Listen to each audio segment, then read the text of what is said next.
What's up, everybody?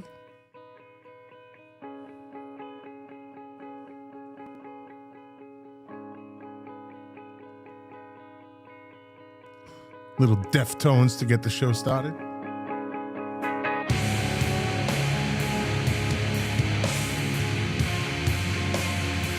Love the Deftones. Name of the song is Minerva. Go download it. Deftones. Solid band. 90s band.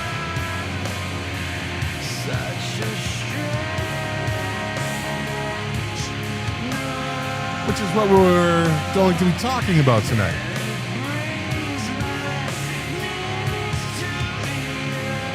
This will definitely get copyright problems.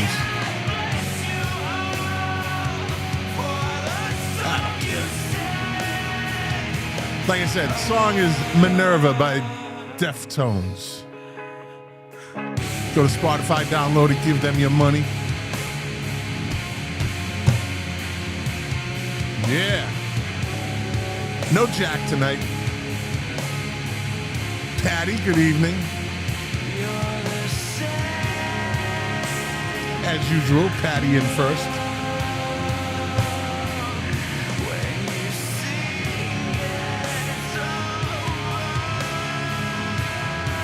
Yeah, we're going to be doing some music news tonight. No Jack.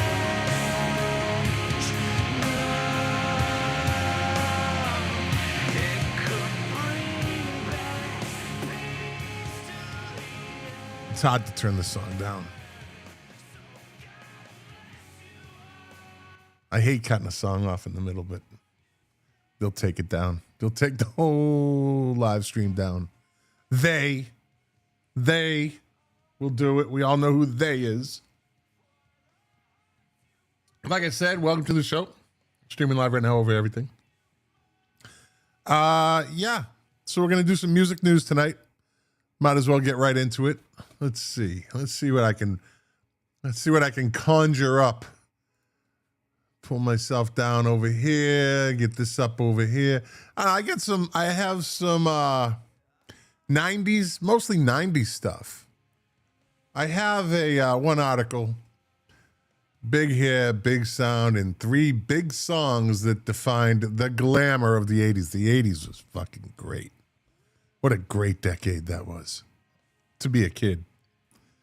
I don't know what adults thought of it, but yeah. So let's see. I have this other article. Let me pull it up on the screen. Come on, you can do it. There we go. Okay. Let me cut back over here. Let me add my scene. Let me pull up my screen. That will be screen. There we go. So this is kind of an interesting thing right here. Rock bands with a rock band with more than 1 million Spotify listeners. This is today's music, people. Rock band with 1 million Spotify listeners reveals it's entirely AI generated, down to the musicians themselves. A fresh new rock band that quickly shot to Spotify's top ranks announced that it's actually wholly generated by artificial intelligence. Just 1 month after its celebrated debut album earned it 1 million listeners. The 60s-inspired rock and roll band, the Velvet Sundown. Now, if you're a 60s, 70s kid, you know, that's kind of a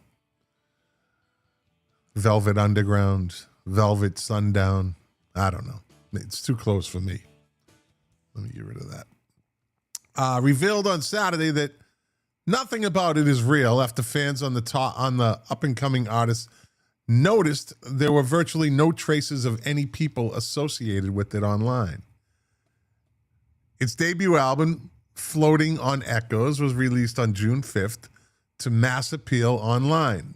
The most popular song in the album, pro-peace folk rock song, Dust on the Wind. See, you know what they're doing here. You know what they're doing, right? Not dust in the wind, dust on the wind. Clinched the number. I don't know. We'll talk about this. Clinched the number one spot on Spotify's daily viral 50 chart in Britain, Norway, and Sweden between June 29th and July 1st. All the while, the 1 million monthly listeners who started following the Velvet Sundown had no idea they were just listening to a massive artificial intelligence made by fake musicians. The photos of the band shared online and featured on the album's cover were unnaturally smooth and matte. And matte. And the guitarist's hand was wonky because AI, if anybody out there messes around with AI, I do a lot. And imaging is it's very new. And it has a hard time, AI has a hard time with the hand. Fingers are usually messed up, which I guess is the same thing that happens to a painter. Painters really have to do a lot of extra work to learn how to do a hand. So it says the hand was wonky with fused fingers gripping his instrument, a classic hallmark of AI-generated images. I don't read these articles before I read them to you. I like to have that natural reaction. The band's lyrics, too, were a perfect mesh of generic anti-war sentiments and other cliches like nothing lasts forever, but the earth and sky, it slips away and all your money won't another minute buy. Okay. The faux rock stars were also pumping out new albums scarily and inhumanely fast, releasing 2 in June alone and another set for mid-July. The band finally revealed its secret over the weekend. It updated its Spotify biography Saturday to reflect the AI twist, assuring that the project hadn't been trying to bamboozle its audience. Really? Is this because you got caught? Is this let's cut it off the ankles before we end up like Milli Vanilli? Maybe? Yeah, I think they got too popular too fast and there was an oh shit moment. And they said, we should probably say something. If they didn't get this popular, would they have ever come out of the closet, the AI closet? Who knows? Who knows? The Velvet Sundown is a synthetic music project guided by human creative direction and composed, voiced, and visualized with the support of artificial intelligence. This isn't a trick, it's a mirror. Any ongoing artistic provocation designed to challenge the boundaries of authorship, identity, and the future of music itself in the age of AI, the biography reads. So I have a podcast that I do. It's my little side project, one of my side projects. It's called Bite-Sized Nightmares. And what I do is I create these short horror stories, but I create them with the help of AI. AI, I look at it, and I don't know about music, but I know about the writing aspect of it. It's more of a collaboration than cheating, because you really have to prompt AI to get it to do what you want. You literally have to train it to do what you want. The more you work with it, the more it starts to know you. It knows your nuances, how you write, or what you want it to do, what you expect it to do. So people think they can just go to AI and write a song. It's really not that easy. You can have I could have a garbage story. And then I actually created an AI voice that tells the stories. And that took work to get that voice perfected to make it sound human. So the work does have to go into it. And you have to do the work. So like I say, it's a collaboration, if anything. But music is a whole, I don't know. There's authors that I know. I know of an author. He's a friend of mine, and he uses AI. Now, musicians, this is a big deal. Music and AI. So we'll see where it goes. The Velvet Sundown is a synthetic music project guided by human creative direction. I already read that. Some people who had seen through the band's ploy early tried to take advantage of its viral success before the truth came out. See? a Quebec-based web safety expert, posed as a spokesman for the Velvet Sundown under the pseudonym Andrew Freelon, which translates to Hornet in French, and even slitted false information to Rolling Stone magazine about his supposed clients. But the man behind the Freelon quickly confessed that he was just trying to troll people online. It's unclear if the Velvet Sundown will face any backlash from Spotify. Isn't this a form of art, though? Isn't this a form of art? Like when synthesizers came along, there was a lot of piano players. There's a lot of organ players that got put out of business because synthesizers came along. So isn't this just another version of that? I mean, I'm not pro or not con. This isn't a hill I'm going to die on. The backlash from Spotify or any other platforms where it may be eligible for streaming revenue. Starting on July 15th, YouTube announced that it would be cutting all monetization, including advertisements, from any content generated by AI. Wow.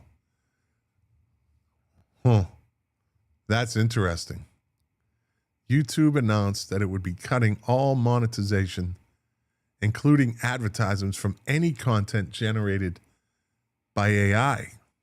Wow. That's gonna hurt a lot of people. Now, what are the parameters of that? Like, can people, because I've watched YouTubers, popular YouTubers, that will use most likely AI generated images to tell a story. Does that not count anymore? And these are pretty big YouTubers. In late June, popular YouTuber Mr. Beast announced a tool that would use AI to make thumbnails for videos. He quickly removed it after receiving backlash for supporting an artificial intelligence engine, which often requires massive amounts of energy that would steadily offset his years of environmental work and reforestation efforts. And Mr. Beast is the world's biggest YouTuber. Interesting.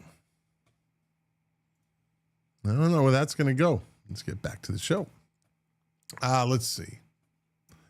I probably lost my chat. Let me get my chat here. Let me get the overlay over here. No, I want to get it. How are we not talking about Steven Tyler killing it at Ozzy's farewell concert? Tyler is back. Not a big fan, Bob Doucette. Not a big fan. Steven Tyler.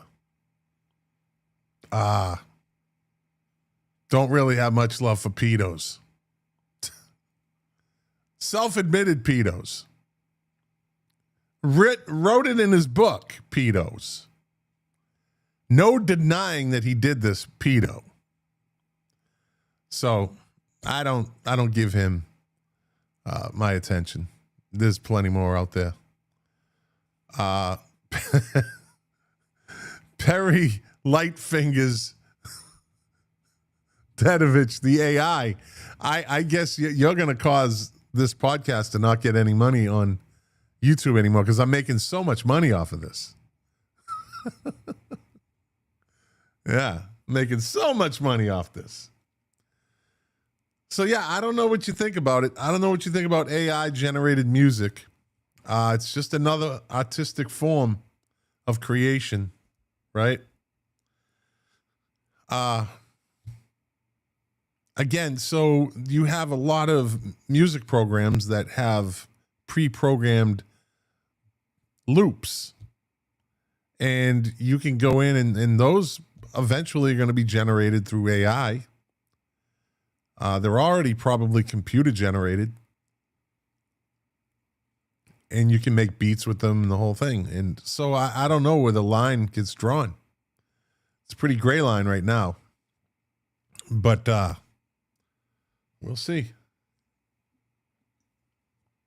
All right, let's see what we got next. Let me pull up something next. Let me get rid of this. Hope everybody had a good 4th of July, by the way. Me and Dr. Vera had another amazing time up at St. Augustine. It is the absolute grand slam on the 4th of July, that place. It really is. St. Augustine, Florida. I highly recommend it. Well, no, I don't, because then you'll show up and then there's more people there. But you know what? The thing about that place, everybody's cool. Everybody's cool. There's no hustle and bustle. No one's trying to take your spot, bump into you. If they do this, they literally say, "Excuse me." It's just such a cool place. And you're up on the bay where they do a beautiful 20, 25-minute firework display. They do it right. It's one of their big events for the year. So they put the money into it. Me and Dr. Vera put our chairs up there like 9 in the morning, and the fireworks don't go off until 9:30 at night. We go back around 7. Nobody's moved our chairs. Nobody's touched them. Nobody stole them. No one slid them down so they could put their chair in there. People just put their chairs next to you, and they even keep a little bit of a distance. And it's always a breeze. There's always a breeze coming off that bay. So it's perfect weather, unless it rains. Anyway, I digress. Let's see. What do we got? Let's go with the next. Pull this down. What do we got here? You know what? 5 female alt rock stars of the 90s we know you love. Let me pull this up. Oh, that's going to be a video. All right, I don't want to do that. No. All right, let's go to quick notes. All iCloud. Here we go. Let's go to the 90s here. Let's see what we got. All right. Go back over here. This is live streaming, so there's no editing here, but I'm getting good at this. All right, here we go. 20 iconic music moments that defined the 90s. We don't really talk about the 90s that much. I'll be on. What does it say here? The 90s was such an epic time for music, a decade that not only had elite, it is a very underrated decade, I think. There's some shit that went on in the 90s. Like, they had a lot. It was almost like the 70s. There was about 5 different things going on in music in the 90s, just in that decade. The 90s was such an epic time for music, a decade that not only had elite music programming across radio and TV, but also helped shape the course of music history. From the rise of hip-hop, solidifying mainstream dominance, to platforms changing the way music is consumed, the 90s were a time for artists and music industry to continue to innovate with the times, whether it was an artist redefining the Super Bowl halftime show, we know who that is, or a girl group becoming a worldwide phenomenon, we know who that is in the 90s. Take a guess. The 90s left an unforgettable mark on pop culture. From the highs and the lows, let's take a look at some memorable music moments that defined the decade from 1990 to 1999. We have Whitney Houston's national anthem performance. Do you even have to talk about that at Super Bowl 25? Do we even have to mention that? Is that not the cornerstone of national anthems? Isn't that the pinnacle? Outkast's Source Awards speech. I don't know. Most of you probably don't know who Outkast is. So, MTV launches Total Request Live. That was a phenomenon. That thing was a big deal. Carson Daly. He tried to do his own show after TRL, but never did. I caught myself watching this a bunch of times. So MTV was still music television back then. It was in 1998 that came out. Spice Girls Ruled the World. We know that. It kicked off in 96. Milli Vanilli's downfall. It happened in the 90s. Yeah. They were exposed in 89, but it carried over. East Coast versus West Coast. That was for those of you that like it, maybe you don't like it, hip hop. That was more than rock bands rivaling. I can tell you that. That was serious. This wasn't like Axl Rose wants to fight Sebastian Bach, right? These motherfuckers were shooting each other, literally. Sebastian Bach wants to fight Marilyn Manson. I would pay to see that, though. Let's see. What do we got? Boy bands are everywhere. Yep. They definitely ruled the 90s. They were NSYNC, Backstreet Boys, Hanson, 98 Degrees. And they were all there. Selena.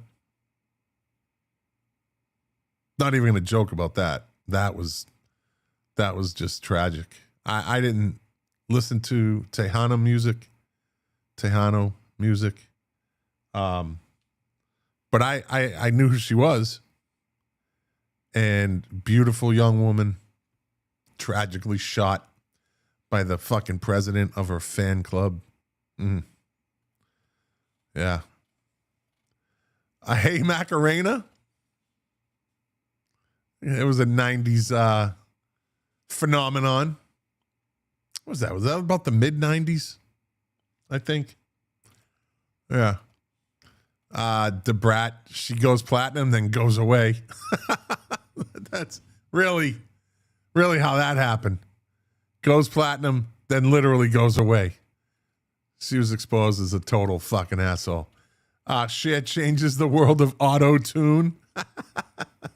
Do you believe in the power of love? Remember in 98? Had that auto-tone in there that she pumped her voice up. So let's talk about that. What's auto-tune. Isn't that, it's almost, it's technology changing something.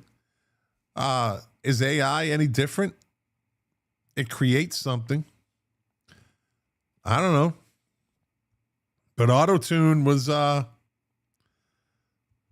just getting a text message here. All right. Latin artists crossover. Ricky Martin. You had Iglesias. I actually liked him. Enrique Iglesias. I actually did like him. He has some good songs. And the other dude that married J-Lo, Mark Anthony. Those were probably the three. The big three. Janet Jackson signs the largest recording contract. Well-deserved, I think. She, you know what? If you don't give her credit, then you're wrong. You're just wrong. Because Janet Jackson she didn't have a fucking hill to climb. She had Mount Everest to climb. She was coming up in the shadow of Michael Jackson and the Jackson 5. That is a monumental task to get to the point that she got to in music. Miss Jackson, all she said, one line in a song, Miss Jackson, if you're nasty, and she became Miss Jackson. I mean, you think about that. Think about the fucking mountains she had to climb to get above and then get over the Michael Jackson sister thing, little sister thing. And she did it. And she did it fucking big time. She absolutely did it big time. So all credit to Janet Jackson. There's no doubt about it. She earned everything she got. Earned it. Nothing was given to that girl. Nothing. MC Hammer is a diamond superstar. He was one of the brings hip hop into the pop mainstream world with Can't Touch This. Right? The album Don't Hurt Him. Please Hammer, Don't Hurt Him. And everyone was doing the hammer dance. Everyone had on the genie pants. Right? You know you did. I did. I had them genie pants. They were comfortable. They were comfortable. Yeah. I could dance. I could dance like Hammer. Well, not like Hammer, but yeah. Hitting the clubs in Sacramento.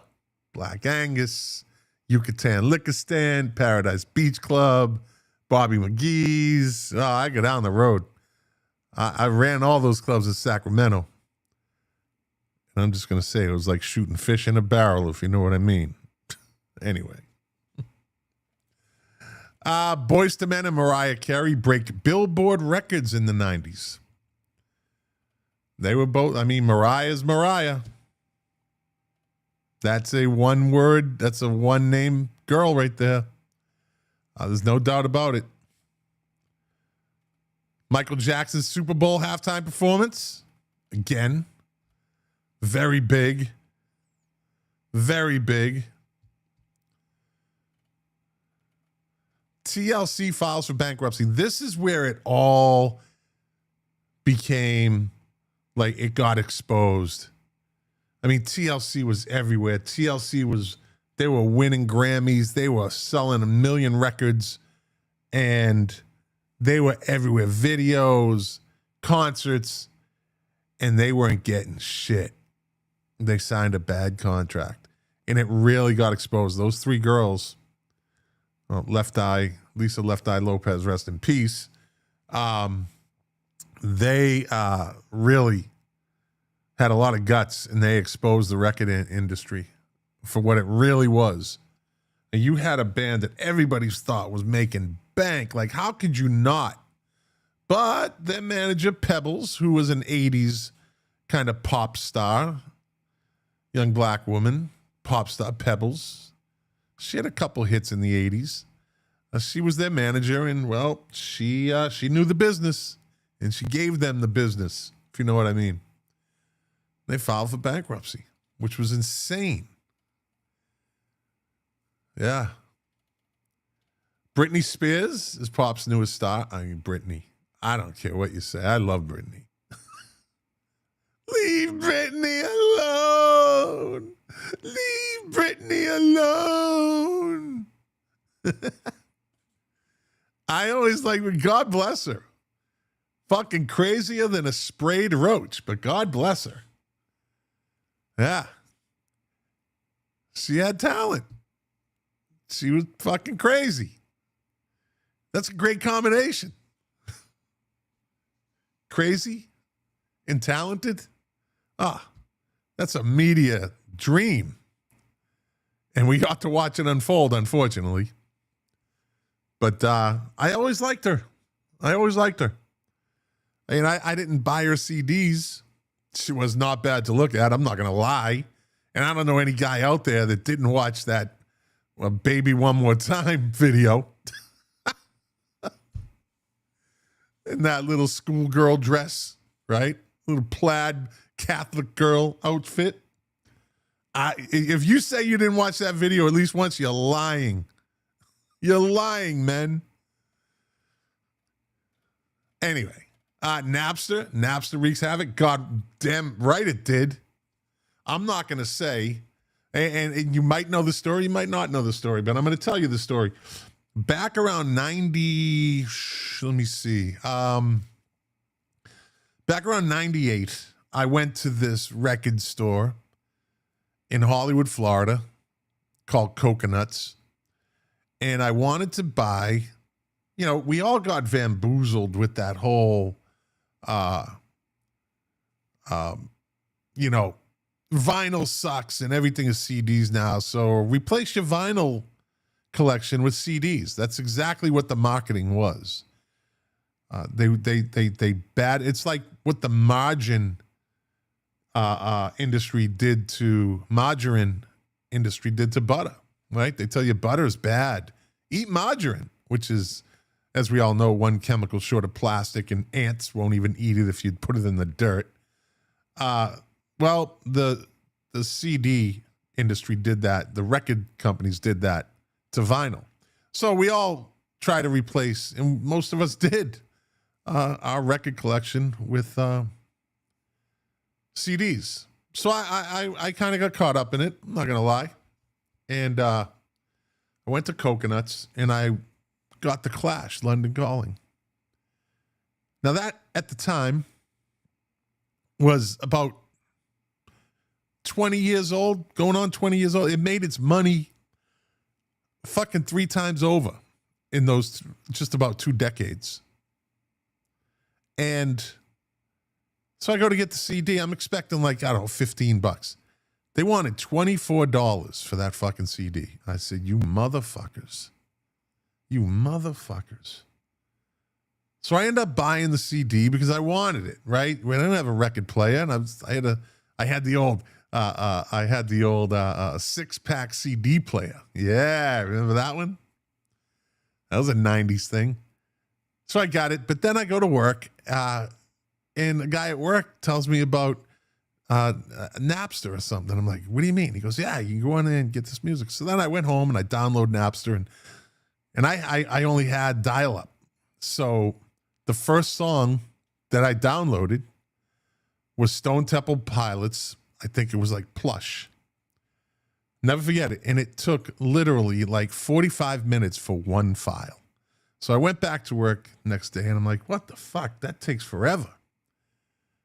Dude's like, oh, there's this new thing out. And like this dude, there was two guys that were just computer junkies, right? Like, this new thing, DSL. Call AT&T or whatever and see if they have a DSL thing that's, that you're connected to because it's regional and yada, yada, yada. I go, what the fuck is DSL? He goes, it just makes everything faster. That's all I'm going to tell you. So I call and they're like, yeah, we have it. You're eligible for it. You're in the right area. And I said, all right, hook it up. I don't even know how much I paid for it, but I got it hooked up. And, that was the beginning of the fast, speeds. And I went into Napster and I proceeded to download, in the end, 10,000 songs. Just out of fucking pure spite. Just out of pure spite for the record industry. Yeah, I know Metallica was all like, you're taking the money from the artists. Yeah, well, fight with your fucking record companies. They've been taking your money for decades and decades and decades. And now they're taking our money too. So fuck you, Metallica. 10,000. Then my buddy taught me how to burn them onto CDs. MP3s, right? Remember MP3s? And I had like each disc, I had like 100 discs. Each disc had, I don't know, like fucking 1,000 songs on it, whatever it was, 10, 100, whatever. 1,000 songs on whatever, I don't know. But I had fucking 10. I was downloading everything. Everything. I downloaded, I don't know if any of you remember this. In the 80s and the 70s, there was a radio, when radio was still radio. And there was a show called CBS Radio Mystery Theater. And it was hosted by E.G. Marshall. And every night for an hour, they would tell these old radios. It was a new version. Like, they tell new stories. And it's kind of modernized for the time that it was out. And I found that, and I must have downloaded 500 of those episodes. And some of them are pretty cool because they still have the old commercials in them from like the 70s. So it was pretty cool. But the bottom line is, yeah, fuck the record company. You screwed me for $24 for an album that made its money 2-3 times over already? No. So thank you, Napster. Thank you. Lauryn Hill makes Grammy history in the 90s. Let me see. What did she do? The following year, Hill became a Grammy darling, won multiple awards, including Best New Artist, Best R&B Album, and Album of the Year. The latter making Hill the first hip-hop artist. She's with the Fugees. I don't know if you've ever listened to the Fugees. Ooh la la la. Who won the most prestigious awards. So there you go. That's some shit that happened in the 90s. I don't know how many of you were really listening to music back then. Like, I don't know, like Dave Phillips, King of the 45s, would say, let me get caught up on the, look at this. Let me say, Adam Nelson, it's very underrated. Okay, 90s music, I think he's talking about that. And let me get caught up on these. Patty Ossie, she certainly did. Janet Jackson. Mark Shannon tells me to shut up. What? You know what? This guy, he doesn't know anything about music anyways. He probably came and went. He's probably one of those guys. Let's see. Yeah, when I get that up on the screen, I can't read the comments, so I don't know where we're at. The glove box of your father's truck was full of them. Yeah, Steve Romano talking about, I guess, CDs. Then Left Eye burned down Andre Rise's. Oh, yeah. Left Eye. And remember Left Eye? That happened in the 90s. Lisa Left Eye Lopez, Andre Rison, the Atlanta Falcons wide receiver, she burnt his house down by lighting his sneakers on fire and throwing them in the bathtub that she thought was metal. Womp, womp, womp, womp. And I still say to Bob Doucette, I won't talk about Steven Tyler. That's it. Won't do it. All right, let me see what else we got. Moving right along. Let me get rid of that. Let's see. All right, let's get out of this. Let's go with every year of the 90s ranked according to music. Let me see.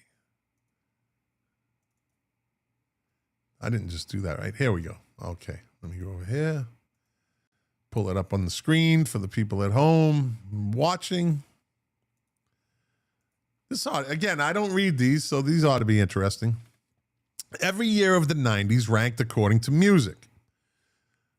From 10 down to 1. As millennials relive the 90s and all its glory, it's hard not to celebrate the ups and downs of music over the course of the decade. As technology and the political climate changed, so did fans' appetite for genres like gangster rap, grunge, new jack swing, punk, and pop. See, punk came back with that old Green Day shit, but there was a lot that went on in the 90s, a lot of changes. Let me see. As with any nostalgic music post, things need to be ranked. And in this case, we ranked each year based on selection of music and events to happen over the course of the 90s. At number 10 is 1991. I was in Sacramento, California. That was, again, great time.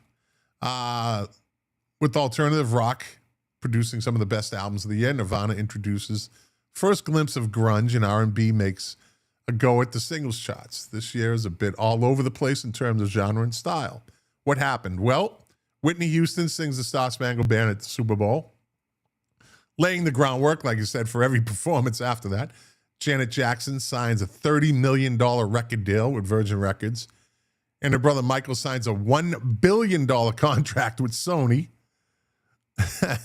Boyz II Men makes it so hard to say goodbye to yesterday. Perry Farrell from Jane's Addiction launches the first Lollapalooza festival tour. Metallica releases the Black Album, one of the most successful albums of all time. Guns N' Roses sells 1.3 million copies of their sophomore album in 1 week. Every major single, Everything I Do, I Did It For You, Gonna Make You Sweat, Everybody Dance Now. I like the way The Kissing Game, Because I Love You, the Postman song. Love Will Never Do Without You features parentheses in the title. Kenny Rogers launches the restaurant chain Kenny Rogers Roasters. Isn't that the Seinfeld episode where they put a Kenny Rogers Roasters across the street from the apartment building that Jerry and Kramer live in, and Kramer referred to the red neon light when it was going off? He said being in his apartment was it's like being on the red planet, Jerry. And that was the episode where Jerry said he'll sleep in there. And then Mr. Chuckles, the fucking ventriloquist doll, ran across the floor. Oh, yeah. Notable releases. Mariah Carey by Mariah Carey. Nevermind by Nirvana. 10 by Pearl Jam. Metallica by Metallica. The Low End Theory, one of the greatest hip-hop albums ever made, by A Tribe Called Quest. Everything I Do, in parentheses, I Do For You, by Bryan Adams. I Want to Sex You Up by Color Me Bad. Gonna Make You Sweat, in parentheses, Everybody Dance Now, by the CNC Music Factory. Rush Rush, Paula Abdul. One More Try by Timmy T. Okay. Number 9 in the rankings of the top 10 of the 10 years in the 90s, whatever the fuck. The first year of the decade was a transitional year with the number of late 80s acts spilling over into the music, seeing a noticeable shift away from 80s pop and hair metal. Music tastes are a bit all over the place as alternative rock firmly establishes itself as the genre of choice. Now, what happened? MTV's Unplugged makes its debut, although it was with the forgettable new wave band Squeeze. Now, that I watched that, and that wasn't forgettable. That wasn't forgettable. The thing that was funny about that, this is a behind-the-scenes thing. You might have heard me tell this story before.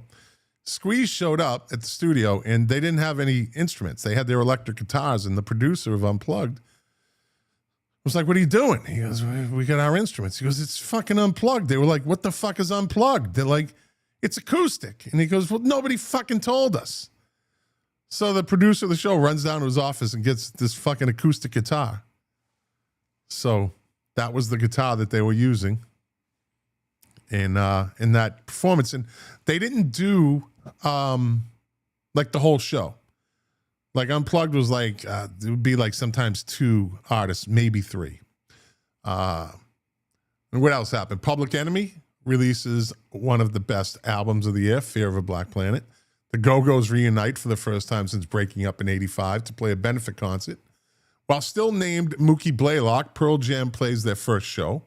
Janet Jackson lands atop the Billboard Hot 100 and mainstream rock chart with Black Cat. 2 different songs of the same name, Hold On by Wilson Phillips and En Vogue, top the charts. I forgot about that. Interesting. Vanilla Ice samples Under Pressure by Queen and David Bowie and Ice Ice Baby. And says, no, it's just a little difference. It's different. Celine Dion makes her English language debut. Madonna makes her Blonde Ambition, takes her Blonde Ambition on tour and gets banned by MTV. Milli Vanilli admits to lip syncing and later returns their Grammy Award for Best New Artist. Noticeable releases: Rhythm Nation, 1814 by Janet Jackson. Hold On by Wilson Phillips. It Must Have Been Love by Roxette. Nothing Compares to You by Sinead O'Connor. Go Ahead. You know Prince wrote that? Fucking people. Yeah, somebody out there think, like, as soon as I said Nothing Compares to You by Sinead O'Connor, somebody out there fucking thought, oh, you know Prince wrote that. The world fucking knows that Prince wrote that song. There's no need to fucking go tell everybody. When someone mentions the song, somebody is inevitably going to say, hey, you know Prince wrote that song? Like, everybody fucking knows, okay? Stop. You're not breaking, like, the fucking sound barrier. You're not, fucking changing evolution. He wrote the song. Jesus. All right, I feel better. Let me see. Belle Biv DeVoe. Poison by Belle Biv DeVoe. That girl is poison. Vogue by Madonna. Strike a pose. Fear of a Black Planet by Public Enemy. Black Steel in the Hour of Chaos, right? Yeah, you don't know anything about that. Goo by Sonic Youth. Great album. Bossa Nova by Pixies. Ritual de lo Habitual by Jane's Addiction. Great fucking album. All right, number 8 on this list, 1993. With the start of the SoundScan era, the charts explode with a mix of pop, hip-hop, and R&B. Nothing really feels groundbreaking, although there's plenty of fun to be had. What happened? Well, Whitney Houston spends 14 weeks atop the charts with her cover of I Will Always Love You. Janet Jackson becomes the first female artist to debut at number 1 in the Billboard albums charts in the SoundScan era. Prince changes his name to the unpronounceable symbol, becoming artist formerly known as Prince. Did you know he wrote Nothing Compares to You? Did you know that? Shut the fuck up. Ugh. Okay. Natalie Merchant from 10,000 Maniacs goes solo, and they were never the same after that. She was 10,000 Maniacs. That's all there is to it. Leaving 10,000 Maniacs after 12 years with the band. Wu-Tang Clan. Wu-Tang bitches enters 36 Chambers. That's the album, Enter the 36 Chambers. Ace of Base was never a big fan. Releases their debut featuring a cover of Tina Turner's Don't Turn Around. And Meatloaf will do anything for love except for that one thing. Notable releases. Whoop, there it is. Hate that fucking song. Siamese Dream, and that was by Tag Team. Siamese Dream by the Smashing Pumpkins. Debut by Bjork. Janet by Janet Jackson. Weak by SWV, which stands for Sisters with Voices. They came and went. Informer by the White Canadian Snow. Trying to be all gangster. The Canadians, white Canadian gangster. I'm going to be 500 miles by the Proclaimers. I fucking hate that song. I could be some 1,000 miles and I could be. Fucking hate that song. Enter the Wu-Tang, 36 Chambers by Wu-Tang Clan. Wu-Tang bitches. And The Sign by Ace of Base. I found a sign. Anyway, number 7, 1992. With the grunge movement established, Kurt Cobain becomes the voice and face of the despondent 90s generation. A despondent 90s generation. They weren't that despondent. I think the writer here is taking a little liberty. They weren't maybe they were fucking despondent up in Seattle, but they're always despondent. Fucking Northwest is just a miserable place. The year feels cohesive, if not slightly serious, as acts like Rage Against the Machine, R.E.M., and Sonic Youth follow in Cobain's shoes. No. But anyway, what happened? Well, let me tell you. Nirvana establishes the grunge movement with the success of Nevermind. Guns N' Roses releases the world's longest single, November Rain, which clocks in at 8 minutes and 57 seconds. The music video also costs a record $1.5 million to make. It wasn't really $1 million video, but okay. Eric Clapton pens the emotional and chart-topping tribute Tears in Heaven to his late son, Connor. Sinead O'Connor rips up the Pope on Saturday Night Live. If she did that today, I mean, she was way ahead of her time. And I always love me some Sinead. Again, another one who's unfortunately crazier than a sprayed roach, but God bless her. She was way ahead of her time. Queen re-releases Bohemian Rhapsody when the song appears in Wayne's World. Madonna gets erotic on wax with, what's the name of the song? Yeah, I forget. But it was played on MTV like only after midnight. Yeah. Something about my love. My love. Boyz II Men spent 12 weeks atop the Billboard Hot 100 with End of the Road. The B-Girl becomes the most popular video vixen in Blind Melon's No Rain. Little B-Girl. Everyone remembers the B-Girl, the tap dancing B-Girl. Okay. Whitney Houston makes her film debut in The Bodyguard and covers Dolly Parton for the soundtrack. Vibe magazine launches. Dr. Dre Ain't Nothing But a G Thing, Baby was released with Snoop Dogg. Mariah Carey covers the Jackson 5. Notable releases. End of the Road by Boyz II Men. Baby Got Back by Sir Mix-a-Lot. Hate that fucking song. Jump by Criss Cross. Save the Best for Last by Vanessa Williams. A hottie. Always was a hottie. Tears in Heaven by Eric Clapton. I'm Too Sexy by Right Said Fred. I always like that song. I don't care what you say. I like that song. It's just catchy. It's a fucking catchy pop tune. You can't take it serious, but you can't deny it either. It's fucking upbeat, it's happy, and you can dance to it. I'm too sexy for my cat. Too sexy for my cat. Oh, my pussy cat. Morrissey doesn't like that, though, my cat. Achy Breaky Heart by Billy Ray Cyrus. A lot of conversation we could have about that. The Chronic by Dr. Dre, one of the greatest hip-hop albums ever made. Automatic for the People by R.E.M. Rage Against the Machine by Rage Against the Machine. And 40 Ounces of Freedom by Sublime. Number 6 on the list, 1994. Following the directional list, why does this guy have to, or this lady have to fucking like make it sound like it was, oh my God, it was such a desperate time in America, the 90s. Following a directionalist 93. Directionless 93. What the fuck? The next year enjoys a revival of punk and witnesses the beginning of New Jack Swing. Now, by 94, I went from Sacramento, Mather Air Force Base in Sacramento, to March Air Force Base in Southern California. And that's right around Riverside. Let me see. The next year enjoys revival of punk and witnesses the beginnings of the New Jack Swing. Again, I could dig that. What happened? Well, let me tell you. Green Day throws Dookie everywhere and launches the punk revival of the mid-90s. Fuck Green Day. Fuck them. Fuck them. I don't know why you fucking bought their albums. Anyways. Kurt Cobain is found dead after committing suicide. Isn't that kind of redundant? Why can't they just say Kurt Cobain committed suicide? Why would they say Kurt Cobain is found dead after committing suicide? Well, they're not going to find him dead before suicide. Idiots. Fucking writers today. Does anybody proofread this stuff?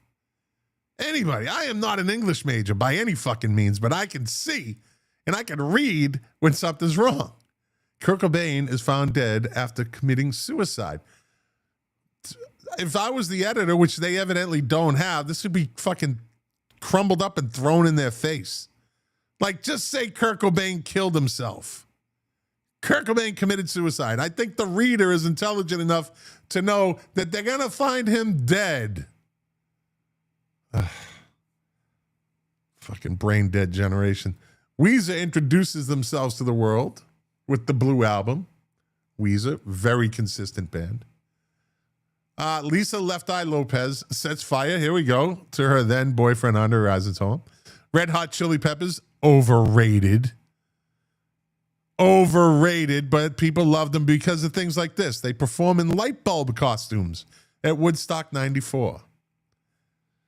What people see in that fucking band, I don't know. I just think you're an unintelligent music person if you think that there's anything remotely great about them. Flea is a great bass player, and that's it. And the drummer, he's good. That was it. Alicia Silverstone stars in Aerosmith's music video, Crying, and then she followed up with the next video in that little, I think it was a trilogy. Michael Jackson and Lisa Marie Presley awkwardly kiss on stage at MTV Video Music Awards.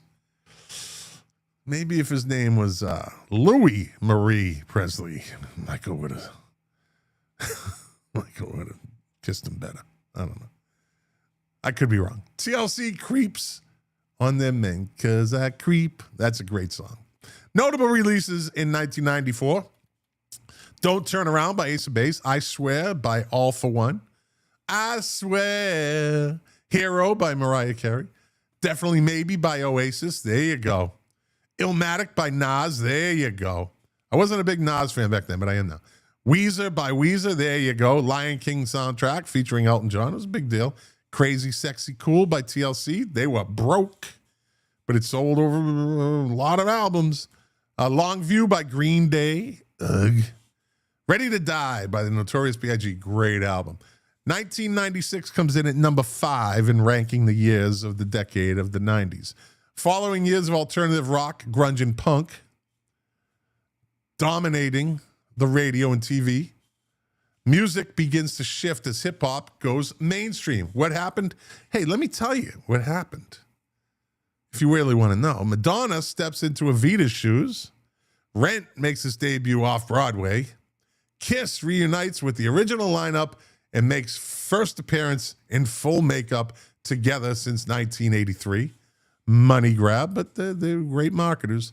Tupac, overrated, releases his first ever rap double album. All Eyes on Me. And then Take That splits up. Oh boy. Pop-Up Video. Remember Pop-Up Video? Everybody watched Pop-Up Video on VH1. That's when VH1 was like, they were at their peak. They had all those great shows, Behind the Music, Getting the Band Back, or whatever it was, Baking the Band, and Pop-Up Video. And I mean, it was just great watching because we all reminisced over those videos too. And you find out shit you didn't really know. It was pretty cool. Pop-Up Video. MTV2 is launched. Mariah Carey, and that was as successful as ESPN2. Mariah Carey and Boyz II Men sit atop the charts for 16 weeks with One Sweet Day.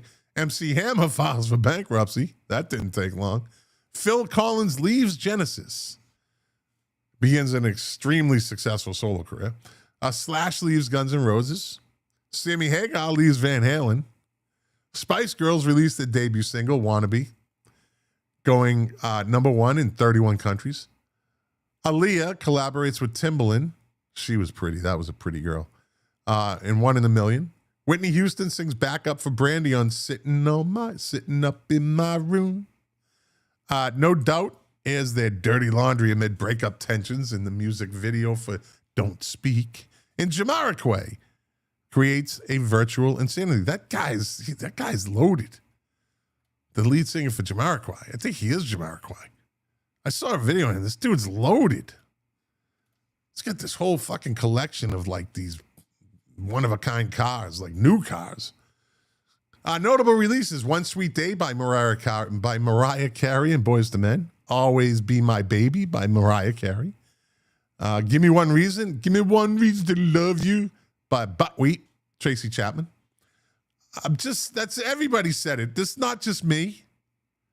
Everybody would say that. I'm just continuing the joke. It's not, she did. I mean, if you looked at her, Tracy Chapman, just go look. Go pull up a picture of her from 1994, whatever this year was. What year was it? 1996. Go look. Just saying. Don't get on me about it. You Making Me High by Toni Braxton. She had a pretty consistent career, Toni Braxton. She did okay. Ironic by Alanis Morissette. That was a big one. Loungin' by LL Cool J, Uncle L. It was written by Nas. Falling Into You by Celine Dion. All Eyes on Me by Tupac. The Score by the Fugees. Space Jam, music from and inspired by motion picture featuring R. Kelly. They took that one off the shelves, I'm sure. 1 in a Million by Aaliyah. Number 4, I'm almost there. Almost there. What? You want to come up? Come up. Come on, buddy. Psst. Come on. What's the matter? Morrissey's visiting me. I didn't even know he was in here. Let me see. 1998, following the revival of pop, mainstream radio finally hears a variety of music that lay the groundwork for the iPod generation. What happened? Well, let me tell you what happened. In 1998, Madonna freezes in a desert in a video for Frozen. Red Hot Chili Peppers fires Dave Navarro. VH1 gathers the music's biggest divas, Aretha Franklin, Gloria Estefan, Celine Dion, Shania Twain, and Mariah Carey for one night. Aerosmith goes number 1 for the first time in 28 years together with I Don't Want to Miss a Thing that they didn't write. Jerry Halliwell, whatever redhead Spice, leaves the Spice Girls. Lauryn Hill goes solo. Why not? With the miseducation of Lauryn Hill. Total Request Live debuts on MTV. Everybody watched that. Britney Spears releases her first single, Baby One More Time, that, like I said, every guy watched that video at least once. I don't care what you say. Brandy and Monica fight for the same guy. Goo Goo Dolls spent 18 weeks atop the Billboard Hot 100. Cher introduces the world to auto-tune. Courtney Love and Hole go glam for Celebrity Skin, the album. The still hype-hinted Jay-Z samples Annie. And Alanis Morissette rides the subway naked. Yeah, I remember that one. Notable releases that year. Before These Crowded Streets by Dave Matthews Band. It's Dark as Hell is Hot by DMX. Doo-Wop, That Thing by Lauryn Hill. Ray of Light by Madonna. The Boy Is Mine by Brandy and Monica. Nice and Slow by Usher. Getting Jiggy With It by Will Smith. Volume 2, Hard Knock Life by Jay-Z. Aquemini, whatever, by Outkast. You've Come a Long Way, Baby by Fatboy Slim. Hello Nasty by Beastie Boys. Mutations by Beck. Closing Time by Semisonic. And Kiss Me. Kiss Me. Under the new sea sunshine. Kiss Me by Sixpence None the Richer. I'm almost there. This is what happened at number 3 in 1997. That's number 9. Number 3 is ranked in top 10 years and decade. You already know if you're listening. Thanks to Spice Girls and Hanson, fans taste the pop reignited And country has its mainstream moment thanks to artists like Shania Twain and Garth Brooks. Meanwhile, hip-hop continues to explode with acts like Puff Daddy, Missy Elliott, and the Notorious B.I.G. Let me tell you what happened. You want to know what happened? Let me tell you what happened.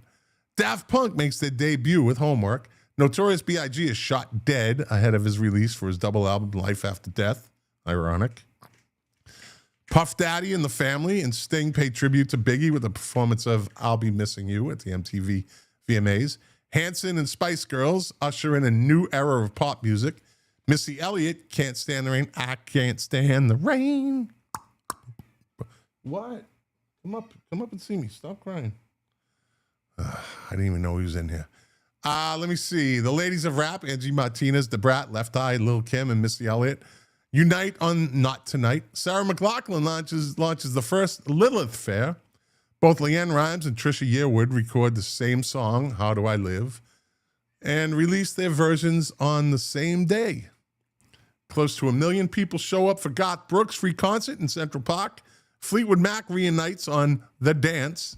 Elton John pays tribute to Princess Diana with a re-recording of Candle in the Wind. Shania Twain becomes the biggest country star to cross over the mainstream with Come On Over. Now that's what I call music collects this year's biggest singles, blah, blah, blah. Notable releases, Bop by Hanson, Barbie Girl by Aqua, Something About the Way You Look Tonight, Candle in the Wind, 1997 by Elton John, Foolish Games by Jewel, Semi-Charmed Life by Third Eye Blind, Hypnotized by the Notorious B.I.G., Come On Over by Shania Twain, Spice World by Spice Girls, The Velvet Rope by Janet Jackson, OK Computer by Radiohead, The Color and the Shape by Foo Fighters, The Fat of the Land and the Prodigy by The Prodigy, Bitch by Meredith Cole, I'm a Bitch. I hate that fucking song. My Heart Will Go On by Celine Dion, No, No, No by Destiny's Child, and Big Willie Style by Will Smith, and Honey by Mariah Carey. All right. Hold on one second. Hold on. You want to go out? Come on. Let's go out. Come on. Let's go. Come on. Come on. Let's go. Come on. Yeah. Go. Get out. All right. He's out. All right. He's done. Get rid of Morrissey. I'm almost there. Almost there. The second ranked year in the decade of the 90s is 1999. In a year, I'd been with Customs for over a year at that point in South Florida. In a year when basically anything could happen, just about everything did. The last year of the decade, while disjointed at times in terms of taste, had something for everyone and has a new generation of spending power came of age. What happened? Let me tell you what happened. Britney Spears and boy bands kick off a new era of pop thanks to the success of TRL. TLC don't want no scrubs in their life after returning with their first new album in 5 years. Sugar Ray ditch funk metal. I mean, they weren't funk metal. For pop rock on 1459. Jennifer Lopez makes her musical debut and helps usher in the Latin explosion. Napster is launched. Women dominate the Grammy Awards with Lauryn Hill, Madonna, Shania Twain, Sheryl Crow, and Garbage, fronted by Shirley Manson. All up for Album of the Year. Red Hot Chili Peppers reunite the original lineup for the release of Californication. Carlos Santana collaborates with Rob Thomas. That fucking song.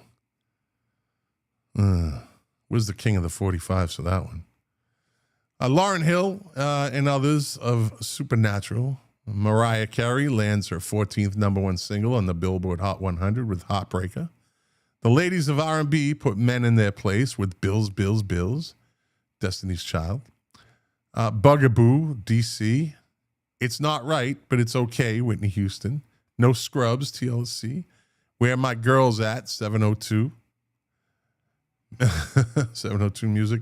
Music dies at Woodstock 99 when the festival was plagued by sexual assaults, poor conditions, excessive heat, and fires and protests. Notable releases that year: Heartbreak Hotel by Whitney Houston, Faith Evans and Kelly Price, Fan Mail by TLC, The Slim Shady LP by Eminem, Smooth by Santana and Rob Thomas, Ricky Martin by Ricky Martin. Millennium by Backstreet Boys. Fly by the Dixie Chicks. Genie in a Bottle by Christina Aguilera. What's It Gonna Be by Busta Rhymes and Janet Jackson. If You Had My Love by Jennifer Lopez. Bills, Bills, Bills by Destiny's Child. Rainbow by Mariah Carey. And Mambo Number 5 by Lou Bega. So that was number 2. This is the number 1 year. 1995 was the number 1 year, according to this article, in music for the decade of the 90s. No other year felt as cohesive as 1995. R&B dominated the radio with most of the year's biggest singles, and some of the decade's most now classic albums were released. Fans were done with the dark undertones of grunge and looking for more optimistic and danceable sounds. Again, with the fucking Misery thing. Jesus. Okay, what happened? Well, let me tell you what happened in 1995 that made this the number 1 year in the decade.